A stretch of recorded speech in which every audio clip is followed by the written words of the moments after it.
esta noche hablamos acerca de lo que es contrario a lo que nos sucede a las mujeres en determinada etapa de la vida, la menopausia.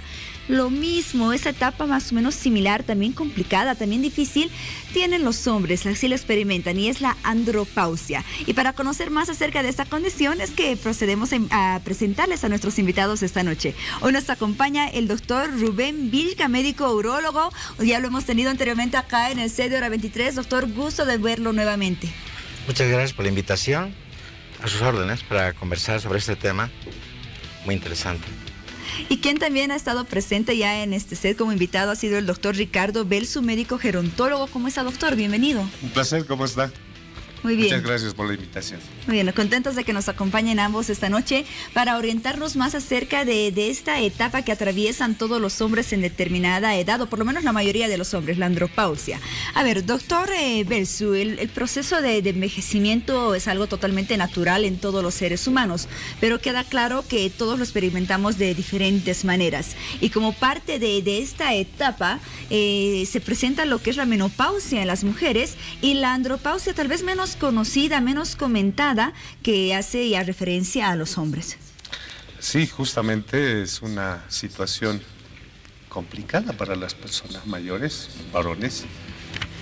Esto está más acentuado por el tema de los prejuicios que se marcan en las personas, en los varones, la misma sociedad.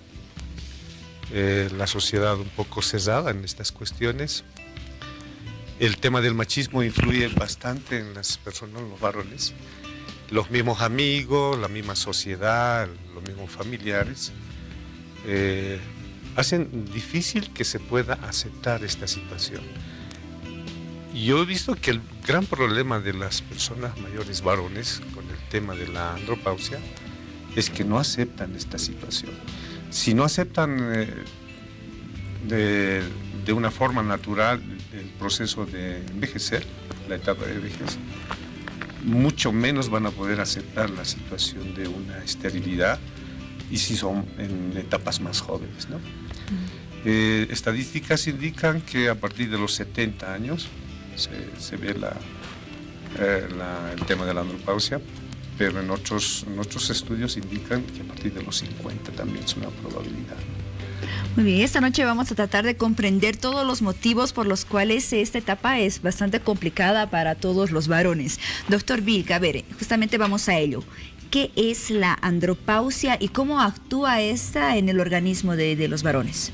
Bueno, es importante un poco definir el tema de andropausia. Ese es un término ya antiguo en realidad. Entonces, no existe ese término en el hombre, no se lo acepta médicamente, porque si en la mujer existe una menopausia, que se acaba cuando ovula y menstrua por última vez, ya deja de emitir estrógenos, pues hay una parada brusca. En el hombre no existe eso. Entonces, esto es gradual y se ha tratado de reemplazar con el climaterio masculino, que hoy en día tampoco se lo acepta.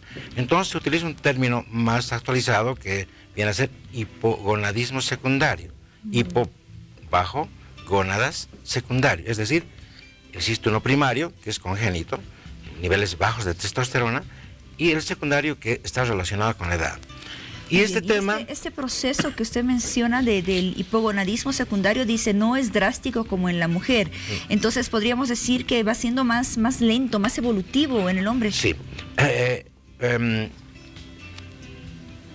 Ya se observa estas alteraciones alrededor de los 40 años en un porcentaje, no todos, ¿no? Un porcentaje que oscila alrededor de un 5%. Y en la medida que van pasando los años, este porcentaje va aumentando. Si vamos a los 60, 70 años, esto está entre 15 a 20%.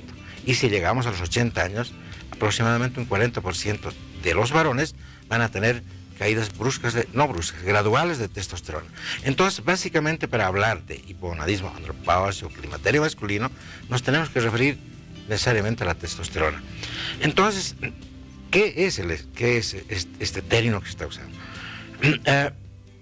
Es pues un grupo de síntomas que no llega a ser una enfermedad, pero gradualmente se va presentando. Entonces, en el varón, súbitamente, va afectando varios sistemas, ¿no? Varios sistemas. Un sistema neurológico, el sistema osteoarticular, el sistema metabólico y la parte sexual, que es lo último que se va a comprometer. Entonces, cuando consultan los pacientes, vienen por un tema sexual. O sea, pero en realidad en el último momento, ya ha pasado por varias etapas. Entonces, si nosotros interrogamos a la persona y vamos preguntando, y ya nos damos cuenta nosotros, entonces generalmente son personas que tienen un sobrepeso, tienen un abdomen globuloso, una barriga, una panza, si se puede decir, entonces, y están relacionados con el tema del síndrome metabólico, es decir, alteraciones en el metabolismo, niveles altos de colesterol, niveles altos de triglicéridos, grasa abdominal entre las vísceras, que es dañina, porque esta grasa va a retener la testosterona, la poca testosterona que está eliminando el testículo, que lanza la circulación, pues se queda como neutralizada ahí. Entonces son pacientes con tendencia a la obesidad, son pacientes diabéticos, porque también esta testosterona juega un papel muy importante en la insulina. O sea, no está relacionada directamente, pero estas personas son insulinos resistentes, o sea, van a tener tendencia a la diabetes también. Y si vamos un poco más allá, vemos el tema neurológico, por ejemplo, son típicos pacientes que de repente, gradualmente se van olvidando las cosas. O sea, gradualmente, qué sé yo, se preparan para salir y dejan su carnet, su llave de su auto, salen y resulta que se olvidaron. Entonces son pequeños síntomas que el paciente va teniendo. De repente empiezan a tener sequedad de piel, ¿no? Entonces se van poniendo cremas y de repente va pasando el tiempo y empiezan a tener dolores musculares. ¿Por qué? Porque pierden masa muscular. La testosterona juega un papel muy importante en la musculatura. Y de repente tienen problemas óseos porque también bajan los niveles de testosterona y va a influir en el sistema óseo. Es decir, van a tener osteoporosis, van a perder estatura porque se van achicando prácticamente y sus huesos son muy frágiles y están expuestos a traumatismos que se van a romper con facilidad los huesos. Y va avanzando y de repente a nivel mental empiezan, he dicho ya, a olvidarse de las cosas y empieza a haber trastornos de sueño, gente que no concilia bien el sueño, tiene tendencia a pasar periodos de tristeza, de pena, de melancolía, de repente por poco se ponen tristes, quieren llorar y no entienden por qué. Por su calidad de vida va perdiendo, va bajando. Veía que en muchos casos, por ejemplo, hay personas que se sienten confundidas porque no saben si el hombre está atravesando una etapa de depresión o está atravesando esta etapa de la andropausia. Claro, exactamente. Entonces son pacientes que van a consultar con el neurólogo o con un psiquiatra. Entonces, y no se les ocurre a muchos de ellos pedir niveles de testosterona. Entonces son gente que tiene trastornos, repito, mentales, gente que no se explica por qué le está pasando. Y si nosotros revisamos un poco más allá y vemos que algunos pacientes que van a llegar a la demencia senil o que van a llegar a problemas de Alzheimer o Parkinson, lo primero que cae es la testosterona. Entonces como que acompaña estos problemas de envejecimiento. Entonces, generalmente, doctor Vilca, ¿cuáles son los niveles regulares de testosterona que se debe tener en el cuerpo y hasta cuánto puede reducir o disminuir esta con la andropausia? Ya, es importante un poco saber el mecanismo, ¿no? Entonces, el testículo tiene dos funciones muy importantes. Uno que es formar espermatozoides y liberar la hormona testosterona. Y también tiene como reserva dentro del testículo. Por eso se toma en cuenta la testosterona total, que es la que está en el testículo, y la testosterona libre, que esa es la efectiva, esa es la que va a funcionar. Y para que estos niveles se mantengan, tiene que haber un estímulo, y el estímulo sale de la hipófisis. La hormona luteinizante es la que va a estimular el testículo para que libere en forma cíclica. Entonces, es decir, cada día, en las madrugadas, entre las 5 o 7 de la mañana, los niveles de testosterona están altos y van a durar 24 horas. Entonces, por eso, en los niños, por ejemplo, cuando uno ve, ya está funcionando la testosterona. Sus niveles, lo que preguntaba, máximos de testosterona empiezan a los 17 años y se mantiene hasta alrededor de los 40. En los 40, que ya es como cumplir los 100.000 kilómetros, digamos, ya empiezan a ver los problemas. Entonces, pero hay algunos que se adelantan. Pero cuando consulta el paciente, pues no dice yo tengo un climaterio masculino, tengo una andropausia. Vienen a consultar por lo último. que es el tema sexual. En la actividad entonces sexual. dice, pues, el paciente consulta no por problemas de erección, sino por falta de líbido, falta de apetito sexual. Entonces, porque si tiene problemas de erección se toma un sildenafil o sea, los nuevos medicamentos que hay, va a lograr una buena erección, pero no va a encontrar una calidad de orgasmo. Entonces influye mucho. Y el tema sexual es un pilar en la familia, pues. Entonces un pilar en la familia está relacionado con el trabajo, la calidad. Si el jefe está con estos problemas, pues está de mal humor y se va a chocar con su personal. Entonces es muy importante este tema porque está relacionado con la salud del varón y su futuro. Claro, y porque, sin duda el tema de la actividad sexual puede generar momentos muy complicados para los hombres y es uno de los principales motivos por los cuales, como decía el doctor Belsu, en muchas ocasiones niegan lo que es la andropausia, no quieren aceptar esta condición. A ver, doctor Belsu, respecto a la andropausia, ¿esta se puede prevenir de alguna manera? Porque no se presenta en todos los hombres, ¿cierto? En un gran porcentaje, pero no en todos. ¿Se puede prevenir de alguna manera y cómo se la debe tratar a tiempo antes de que pueda llegar a esas condiciones de las cuales nos hablaba el doctor Bill? Enfermedades como la demencia senil, como el Alzheimer, que ya se presenta generalmente en personas de edad más avanzada. Sí, el mejor medicamento es la alimentación. El mejor medicamento. Hábitos saludables desde etapas muy tempranas es muy adecuado en las personas. También programas de actividad física que se puedan promover hasta edades muy avanzadas y desde pequeños, ¿no? También es muy importante en las personas, ¿no? Esas actividades, por ejemplo, ¿cuáles serían las que usted recomienda en las personas ya de edad avanzada? Por ejemplo, hay que cuidarse de los hábitos nocivos. No hay que fumar, del tema del alcohol, ¿no? El tema del sedentarismo, la obesidad, el estar siempre con un sueño bien adecuado, tener un humor, un estado emocional también bien aceptable. El tema de la sexualidad, nosotros lo vemos como una actividad física y si nosotros hasta muy mayores tenemos una vida sexual activa, eso también promueve a que su vida sexual continúe hasta edades avanzadas. También esto se los ve, o sea, la fertilidad en los varones se los ve no recientemente, hace mucho tiempo. Por ejemplo, los beneméritos tienen su segunda esposa después de que han estado vivos, ¿no?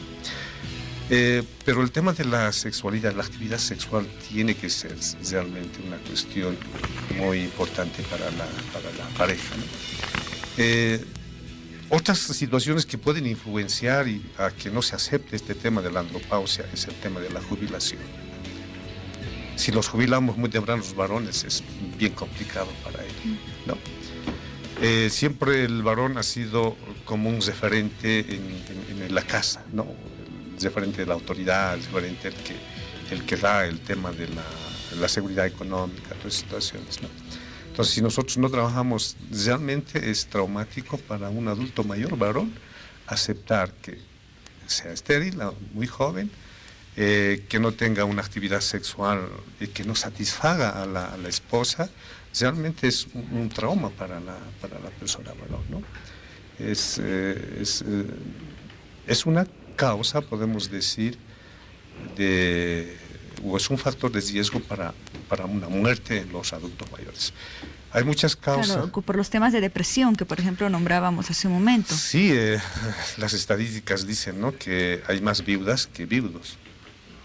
Y uno de los factores de riesgo puede ser esta situación, porque el trauma psicológico pesa más en una persona de esta situación, ¿no? O sea, de este tipo. Claro, una persona de tercera edad.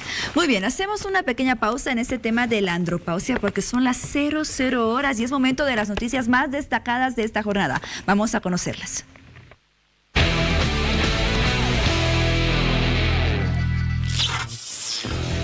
Representantes de los gobiernos de Bolivia y Chile sostuvieron este miércoles una reunión bilateral en la ciudad de Arica, donde analizan el tema del libre tránsito en cumplimiento de la agenda establecida en el Comité de Fronteras que sesionó en junio.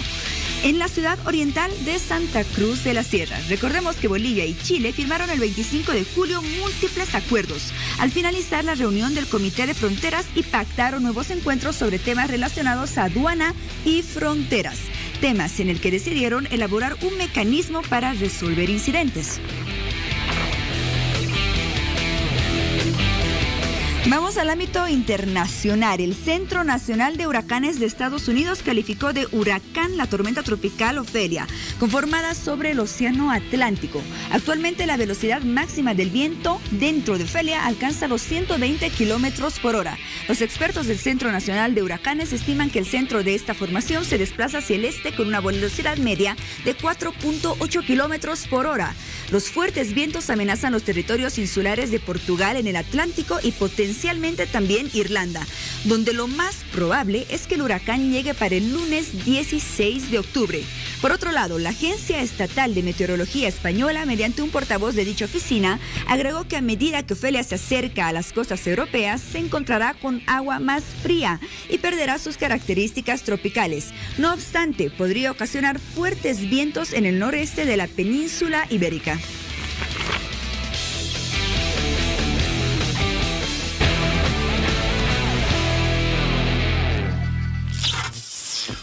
Muy bien, continuamos hablando acerca de la andropausia, así que atentos todos los hombres y atenta a la familia entera que nos ve en este instante porque estamos con dos expertos en este tema. Doctor Belso, a ver, continuamos hablando acerca de esta condición. Existen varios mitos acerca de la andropausia y seguramente se deberá a que poco se habla, se comenta acerca de esta condición. ¿Qué mitos usted ha escuchado? ¿Con qué tipo de ideas llegan a veces los pacientes a una consulta con el gerontólogo?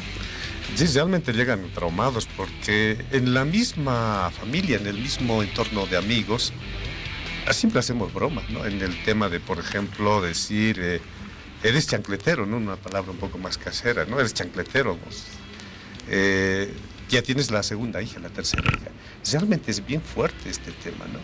Y ya uno está con ese pensamiento, ¿no? De decir, bueno, el próximo hijo, bueno, el próximo bebé tiene que ser un varón. Entonces son situaciones bien fuertes, ¿no? Y supongamos que no es varón, ya es un problema, ¿no? O sea, hay familias con este tipo de problemas que se llenan de hijas, ¿no? 4 hijas, 5 hijas en la familia y ya realmente es un problema para el varón, ¿no? El tema de la sexualidad también no se lo habla de una forma amplia. Tenemos muchos tabús, tenemos una sociedad muy cerrada. En el tema de los colegios tampoco hay una situación más amplia sobre esta situación. Hay parejas, por ejemplo, de mayores, pues yo trabajo mucho con varones que ya son muy mayores, de 80 años la pareja, y no tienen hijos. Y ya también es un problema porque el tema de la soledad, esa situación, y yo siempre les pregunto, les digo, ¿por qué no tuvieron un hijo? O ¿por qué no adoptaron un hijo si realmente eran estériles uno de los dos? Y la mujer decía, no, es que mi papá, bueno, mi esposo Juan no quería, se imponía y decía no. Entonces son situaciones después, cuando ya son mayores, bien problemáticas para ellos, para el tema de la sociedad incluso, ¿no? Porque no sabemos qué hacer. Un hijo puede cuidar a los adultos mayores, ¿no? Así es. Pero si no tienen un referente, no tienen un hijo, realmente es un problema, ¿no? Y el otro problema es también no aceptar el tema de la esterilidad. Nosotros los varones somos reacios a aceptar y estudios indican de que un gran porcentaje de esterilidad están en los varones, no están tanto en las mujeres. Y otros estudios indican que también que el varón es el que define el sexo en los bebés. Y tampoco lo aceptamos. Y ante un diagnóstico de andropausia sin duda puede ser bastante complicado el impacto, la noticia para el hombre sin duda es bastante difícil, doctor Vilca. A ver, respecto al diagnóstico, ¿cómo se llega a determinar esta enfermedad? ¿Es una enfermedad? ¿Podemos llamarla enfermedad? ¿Está bien dicho una condición? Es parte de nuestro envejecimiento, ¿no es cierto? Ya. ¿Cómo la diagnosticamos esta etapa? ¿Qué tipo de exámenes se debe realizar? Claro, es muy fácil el diagnóstico porque en realidad primero es clínico. Entonces, si bien el paciente consulta por un problema de disfunción sexual, que es problemas en la libido, si bien ese es el motivo de consulta, pero el médico tiene que preguntar, pues, tiene que preguntar si se olvida de las cosas, lo que mencionaba, cómo se encuentra con la actividad física. Pues me siento agotado, me siento cansado, no duermo bien, me siento fatigado, tengo un cansancio crónico, hago ejercicio pero no gano masa muscular, es decir, tengo problemas de hipertensión, bueno, toda la presión está con problemas de hipertensión. Es decir, hay una serie de datos que se van a adelantar. Yo había mencionado que alrededor de los 40 años hay un 5% ya de esa gente. Entonces, y en la medida que va pasando el tiempo, va a ir aumentando. Y cuando ya uno sospecha que está con un problema de envejecimiento precoz, digamos, hay que pedir niveles de testosterona en sangre. Entonces, todo lo que se tiene que pedir, pues no es cierto, un hemograma, puede haber anemia, por ejemplo, porque la testosterona también juega un papel importante en ese tema. Puede haber niveles bajos de calcio, porque está con osteoporosis, los niveles de testosterona están bajísimos, y hace rato mencionaba cuáles son los niveles, digamos. Obviamente, mientras más joven, hay un rango, pues 10, digamos, para el más joven, y 3 será para una persona de 70 años. Pero si viene uno de 40 y tiene 3, está pues con un problema. Y se mide la testosterona libre, que es la efectiva, la que funciona. Esa testosterona está muy baja, por lo tanto se explica todos esos síntomas que hemos mencionado, ¿no es cierto? En la parte neurológica, en la parte claro, física, sexual, y en la parte cardiológica, que no lo he mencionado también, porque al bajar los niveles de testosterona tienen niveles altos de triglicéridos y colesterol. Entonces, al haber niveles altos de triglicéridos, todos sabemos que estos se van a pegar a las arterias, ¿no es cierto? A las arterias, y por lo tanto la arteria, cuando está llena de grasa, pues no libera una sustancia tan importante que se llama el óxido nítrico. Y el óxido nítrico es una sustancia que hace que la musculatura de la arteria se abra, que haya una mejor perfusión. Entonces, tan importante es este tema, porque si la persona, si está por 40 años, 50, 60, 70, gradualmente, mientras más edad, más probabilidad de tener estas alteraciones, y de repente pues uno encuentra y comenta que hay problemas de erección, por ejemplo, entonces quiere decir que tiene una mala perfusión a nivel genital. Por lo tanto, es probable que en 2 años haga una isquemia cardíaca, ¿no? Un angino o un infarto. Por eso, en el interrogatorio, cuando uno conversa con el paciente, uno tiene que preguntar cómo anda la esfera sexual, cómo está la calidad de su erección. Si eso está mal, quiere decir que esas arterias no están bien, probablemente por esos triglicéridos altos.